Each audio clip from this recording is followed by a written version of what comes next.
मैं परिंदा बेसबर था उड़ा जो दर बदर, कोई मुझको यूं मिला है जैसे बंजारे को घर। नए मौसम की सहर या सर्द में दोपहर, कोई मुझको यूं मिला। বাংলাদেশের জনপ্রিয় এবং অন্যতম উঁচু পাহাড়ে অবস্থিত একটি পর্যটক কেন্দ্র যার নাম নীলগিরি। নীলগিরি বান্দরবান জেলায় অবস্থিত। এটি বাংলাদেশের দার্জিলিং নামেও পরিচিত, আবার মেঘের রাজ্য হিসেবেও পরিচিত। সমুদ্রপৃষ্ঠ থেকে 2200 ফুট উঁচুতে অবস্থিত এই পর্যটন কেন্দ্রটি বান্দরবান শহর থেকে প্রায় 50 কিলোমিটার দূরে অবস্থিত। সময়টি শীতকালের নভেম্বর মাস হওয়াতে এখানে নীলাভ আকাশ, কুয়াশা আর মেঘে ঢাকা পাহাড়ি শীতল পরিবেশ দেখতে মন ছুঁয়ে যাওয়ার মতো। এই সময়ে আবহাওয়ার মনোরম থাকায় সবুজ সবুজ পাহাড়গুলোর উপর মেঘ ও কুয়াশার আচ্ছাদন দেখে মনে হয় যেন সবুজ অরণ্যের উপর কুয়াশার সাদা চাদরে ঢাকা, যেন হাত দিলেই সেই মেঘ ছোঁয়া যাবে। তের অজানা কারণে সারা সকাল মন খারাপ থাকলেও এখানে এসে এখানকার পরিবেশ এবং প্রকৃতির অপার সৌন্দর্য দেখে তার সকল তিক্ততা মুহূর্তেই ধুয়ে গেছে। ফলে তে কালকের ঘটনাটি পুরোপুরি ভুলে বসেছে। সে এই মুহূর্তটাকে উপভোগ করছে আর আল্লাহর কাছে শুকরিয়া আদায় করছে। চট্টগ্রাম থেকে নীলগিরি আসতে তাদের আধ ঘন্টার মতো সময় লেগেছে। এখানে এসে সাইরু হিল রিসর্টে গিয়ে উঠেছে তারা।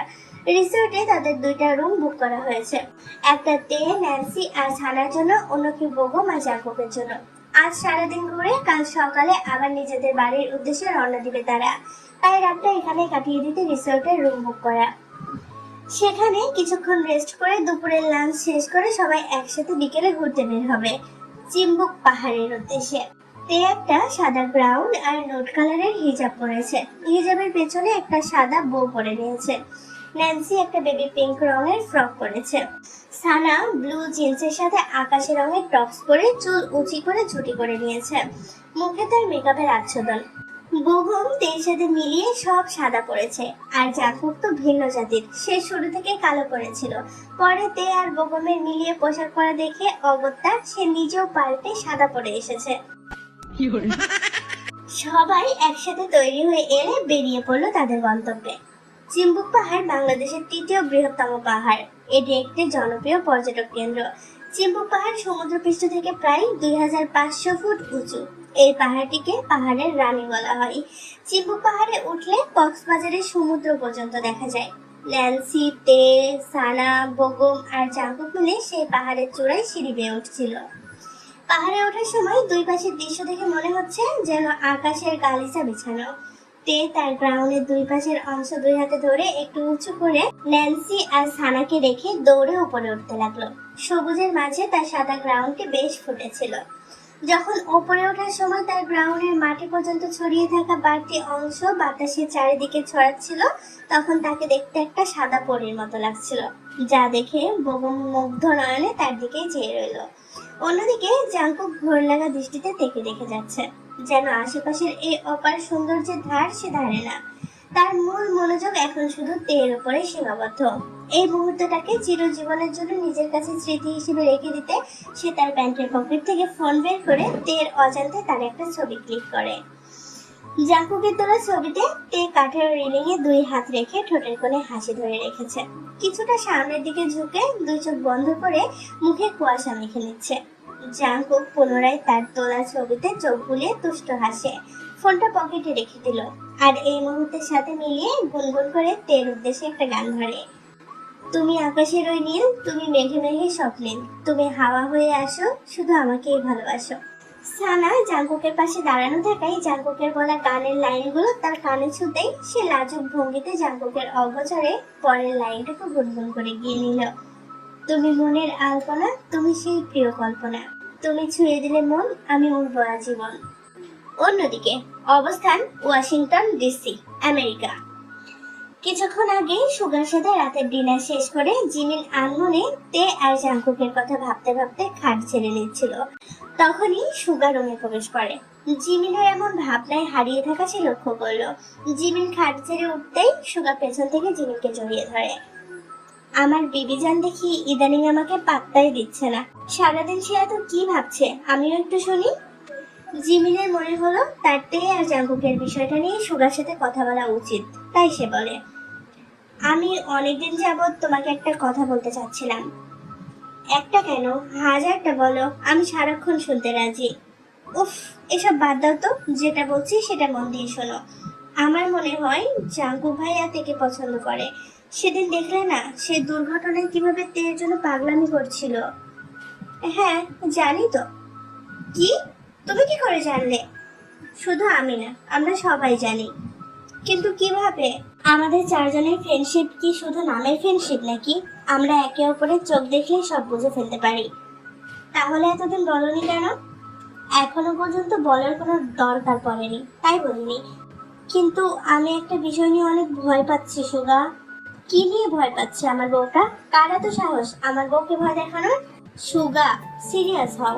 আমি এখানে দুষ্টুমির কোনো কথা বলছি না। আমি সত্যি অনেক চিন্তিত এর জন্য। আচ্ছা বলো, শুনছি। তুমি তো জানো তের সাথে বুকুম ভাইয়ার বিয়ে অনেক আগে থেকে ঠিক, কিন্তু জাঙ্কুক ভাইয়া থেকে ভালোবাসে। জাঙ্কুক ভাইয়া যে জিদ্দি, সে যদি তের জীবনে কোনো সমস্যার সৃষ্টি করে অথবা তেকে জড়াজড়ি করে তখন কি হবে? আমার বন্ধুকে আমি চিনি, তের জন্য তার চোখে আমি গভীর ভালোবাসা দেখেছি। জাঙ্কুক কখনো নিজের জেদের জন্য তের ক্ষতি হতে দিবে না, এটা আমি মনে প্রাণে বিশ্বাস করি জিমিন। আল্লাহ যেন তেমনটাই করে, ইনশাআল্লাহ। তুমি কোনো চিন্তা করো না এসব নিয়ে। চলো, এবার আমার অনেক ঘুম পাচ্ছে, আমাকে ঘুমাতে সাহায্য করো। এইদিকে আইয়ু রাতে ঘুমানোর আগে ব্রাশ করতে করতে সারা বাড়ি চক্কর দিচ্ছিল। জেহাব তখন তার লন্ড্রি করা কাপড় চোপড় রুমে নিয়ে যাচ্ছিল। দুর্ভাগ্যবশত আইয়ু তখন এই অবস্থায় জেহাবের সামনে পড়ে যায়। জেহাব আইয়ুকে দেখে নাক মুখ কুঁচকে বলে, ছি, ইয়াক, কি বিশ্রী! কেউ ব্রাশ করতে করতে নাকি সারা বাড়ি ঘুরে বেড়ায়। আমার তো বমি এসে পড়ছে এই দৃশ্য দেখে। আইয়ু রাগে মুখে ব্রাশ নিয়ে জেহাবকে শাসাচ্ছিল, কিন্তু তার মুখে ব্রাশ থাকায় তার বলা কোনো কথাই বোঝা যাচ্ছিল না। জেহাব জিজ্ঞেস করে, কি বললে এগুলো? কিচ্ছু বুঝি নাই আমি। আইয়ু আবারও মুখে ব্রাশ নিয়ে কথা বলল, কিন্তু জেহাব আবারও বুঝতে পারলো না তার কথা। অবশেষে আইয়ু মুখ থেকে ব্রাশ সরিয়ে জোরে জোরে জেহাবকে বলতে লাগে, অসভ্য বেটা, তুই কি বললি?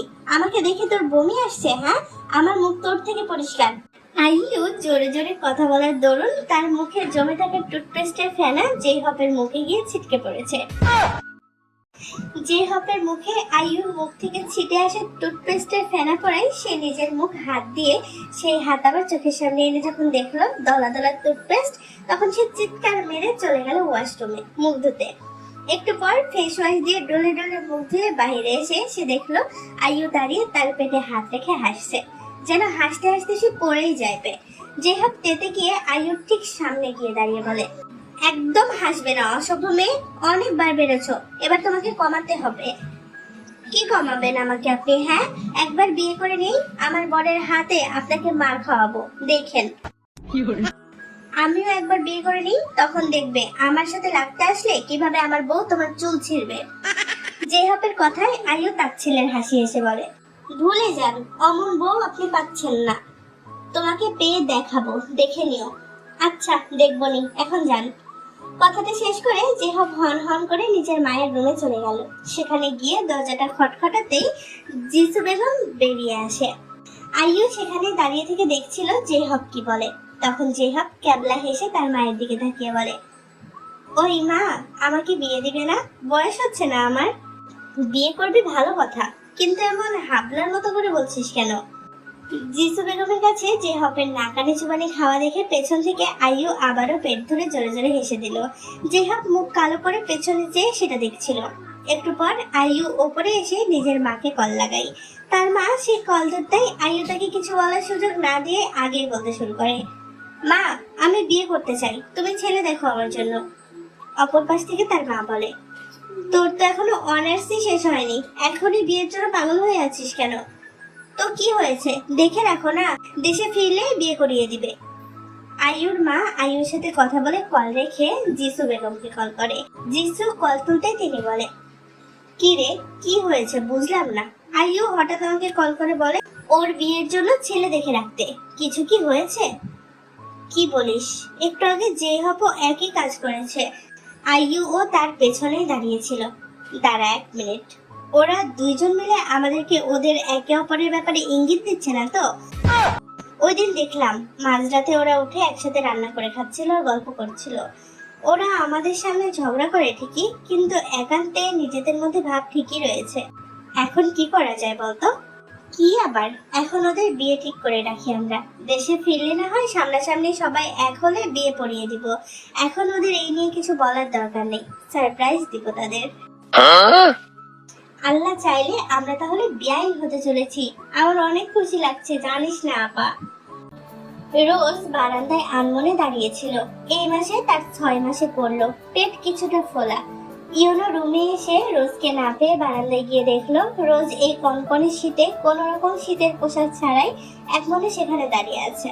ইয়োনো রুম থেকে একটা চাদর এনে পেছন থেকে সেটা জড়িয়ে দিয়ে বলে, এত ঠান্ডায় তুমি এখানে কি করছো? রুমে চলো। কি ভাবছিলে তুমি এখানে দাঁড়িয়ে?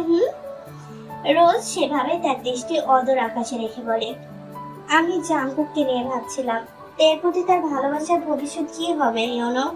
আমি দেখে চিনি, সে কখনো তার সীমানা লঙ্ঘন করে জাঙ্কুকের ভালোবাসায় রাজি হবে না। আমাদের জাঙ্কুক সে কষ্ট পেয়ে যদি ভেঙে পড়ে, আল্লাহ না করুক, যদি আমরা আমাদের জাঙ্কুককে চিরতরে হারিয়ে ফেলি, তখন সেদিন আমি ওর চোখে তেকে হারানোর ভয় দেখেছি। তেকে ঘিরে তার সচেতনতা আর যত্নগুলো দেখেছি। আমার জাঙ্কুকের জন্য অনেক চিন্তা হচ্ছে ইয়োনো। তুমি এই সময় এত চিন্তা করো না, তোমার জন্য এটা ঝুঁকিপূর্ণ। দেখো শেষটা ভালোই হবে, আশা করি তাই যেন হয়। এইদিকে তে আর বাকিরা কিছুক্ষণ আগে পাহাড়ের চূড়ায় এসে পৌঁছেছে। তে এক পাশে বগুমের সাথে দাঁড়িয়ে হেসে হেসে কথা বলছিল।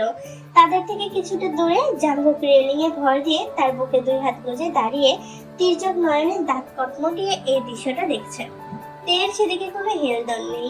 ন্যান্সি বগুমের থেকে ফোন নিয়ে এপাশ ওপাশ থেকে পাহাড়ের দৃশ্যের ছবি ধারণ করছে।